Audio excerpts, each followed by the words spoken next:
Hey guys, welcome back to the channel, and this is how to add music to Instagram Notes.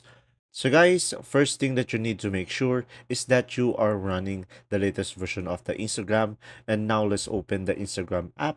So from here, just simply tap on the message icon on the top right corner of the screen.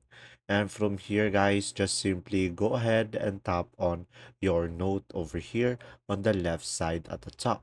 So tap on that, your note.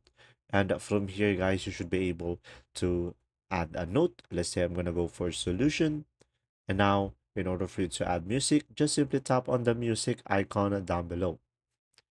And from here, guys, you should be able to choose multiple music that you can choose from, or you can just simply use the search bar at the very top and you can search for a specific music.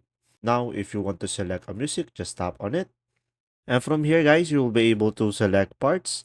And once you are done, just tap on the check icon or the check blue icon over here on the right side. And from here, we will be able to add music on our notes by tapping on the share at the top right. And there you go. If this video was helpful, please like and subscribe. And thanks for watching. See ya.